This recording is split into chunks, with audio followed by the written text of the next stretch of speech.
आज आपके साथ मिक्स वेजिटेबल वाले पकौड़ों की रेसिपी शेयर कर रहा हूँ।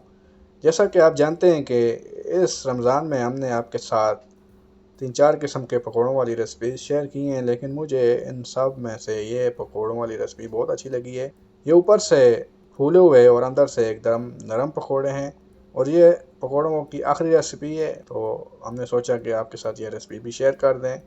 मैं हूं आपका दोस्त उमर शहजाद और आप देख रहे हैं food for you cooking channel. अगर आप मेरे इस चैनल पर नए हैं तो इसे सब्सक्राइब कर दें और साथ में दिए गए बेल के आइकन को भी ऑन कर दें ताकि इस तरह की अच्छी रेसिपी आप तक बआसानी पहुंचती रहें। यहाँ पर हमने एक बैंगन लिया है, इसे हमने अच्छी तरह से धो लिया था।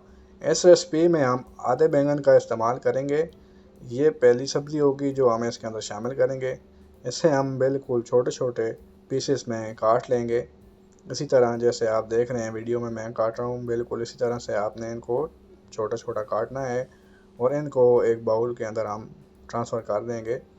इसके बाद दूसरी सब्ज़ी जो हम इसके अंदर शामिल करेंगे वो आलू है। आलू हमने मीडियम साइज़ का लिया है, इसे छील लिया था और अच्छी तरह से धो लिया था। इसको भी हम छोटी छोटी स्लाइस में काट लेंगे जैसे कि हमने बैंगन काटा था। अब इसको भी हम उसी बाउल के अंदर शामिल कर देंगे। ये दूसरी हमारी सब्ज़ी थी। अब हम इसके अंदर अपनी तीसरी सब्ज़ी शामिल करेंगे और वो है बंद गोभी। बंद गोभी तकरीबन हाफ से भी हाफ हमने ली है। इसे भी हम छोटे छोटे पीसेस में काट लेंगे जैसे मैं आप देख रहे हैं वीडियो में काटा है, इसी तरह आपने काटना है और इसे भी इस बाउल के अंदर हम ट्रांसफ़र कर देंगे। इसके बाद हम इसके अंदर एक छोटे साइज़ का प्याज शामिल करेंगे। प्याज को भी हम बारीक बारीक स्लाइस की शक्ल में काट लेंगे और ये हमारी चौथी सब्ज़ी हो गई।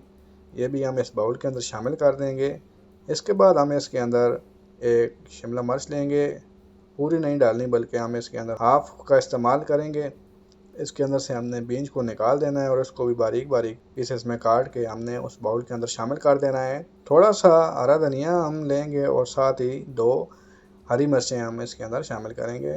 धनिया को हमने धो लिया था, इसको भी हम बारीक बारीक काट लेंगे और इसको भी हम इसके अंदर शामिल करेंगे। और ये 2 मिर्चें ली हैं, अगर आपके पास तीखी हैं तो आप एक ही शामिल कर सकते हैं। ये ज़्यादा तीखी नहीं है इसलिए मैंने 2 ली हैं। इनको बारीक बारीक काटना है। अब इन तमाम चीज़ों को हमने उस बाउल के अंदर ट्रांसफ़र कर देना है। उस बाउल के अंदर ट्रांसफ़र करने के बाद अब हम इसके अंदर थोड़े मसाला जात शामिल करेंगे। ये हमारे पास 1 टीस्पून लाल मिर्चें, 1 टीस्पून ज़ीरा, 1 टीस्पून सूखा धनिया, 1 टीस्पून नमक, हाफ़ टीस्पून हल्दी और हाफ़ टीस्पून काली मिर्च और इसके अंदर शामिल कर देंगे। इसको अब थोड़ा सा मिक्स करेंगे। अब यहाँ पर एक चीज़ आपको बताता चलूँ, इसके अंदर हम जो शामिल करेंगे 1 चुटकी करीब तकरीबन मीठा सोडा है। ये लाजमी आपने शामिल करना है, इससे आपके पकौड़े एकदम फूले हुए और अंदर से नरम बनेंगे इंशाल्लाह से। अब इसके अंदर 8 से 9 टेबल स्पून के करीब हम इसके अंदर बेसन शामिल करेंगे। बेसन शामिल करने के बाद इसको भी हमने थोड़ा मिक्स करना है। पानी इस वक्त नहीं शामिल करेंगे, पहले इसको एक बार मिक्स कर लेंगे और इसके बाद हम इसके अंदर थोड़ा थोड़ा करके पानी शामिल करेंगे। एकदम से ज़्यादा पानी शामिल नहीं कर देना वरना आपका ये बैटर बहुत ही नरम हो जाएगा, क्योंकि इसके अंदर नमक भी है और सब्जियां अपना पानी भी छोड़ेंगी, तो आपने पानी एहतियात से डालना है। तो देखें माशाल्लाह बैटर हमारा बनकर तैयार हो चुका है।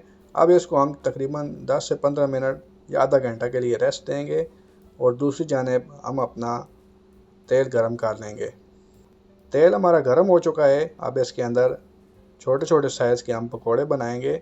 बहुत बड़े साइज़ के नहीं बनाना है, छोटा साइज़ के पकौड़े खाने में भी अच्छे लगते हैं और देखने में भी। तो आपने इसी तरह से एक एक करके पकौड़े इसके अंदर शामिल कर देने हैं। इसके बाद आपने 1 मिनट इंतज़ार करना है और फिर इनकी साइड को चेंज कर देना है। तो देखें हल्के हल्के हमारे पकौड़े फूलना शुरू हो चुके हैं। तो आपने इसी तरह से इस अमल को 2 से 3 बार करना है ताकि आपके पकौड़े दोनों तरफ से अच्छी तरह से पक जाएं। फ्लेम लो होनी चाहिए आपकी। अगर हाई फ्लेम पर आपने इसे पकाया तो ये ऊपर से तो पक जाएंगे लेकिन अंदर से नरम रह जाएंगे, इसलिए आपने इसको मीडियम फ्लेम पर पकाना है। तो ये देखें माशाल्लाह पकौड़े बन चुके हैं।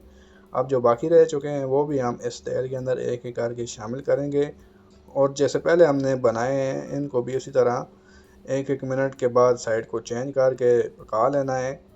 जब तमाम पकोड़े हमारे पक जाएं तो इनको हमने निकाल लेना है। तो देखें माशाल्लाह पकोड़े ये भी हमारे बन चुके हैं, इनको भी हम निकाल लेते हैं तेल से। तेल इनके अंदर से अच्छी तरह से रिमूव कर लेना है। देखें माशाल्लाह बहुत ही ज़बरदस्त फूले हुए पकौड़े बनकर तैयार हो चुके हैं। ये आपको खोल कर दिखाता हूँ तो देखें ऊपर से फूला हुआ और अंदर से एकदम नरम है। तो ये पकौड़े की रेसिपी मुझे बहुत पसंद आई है।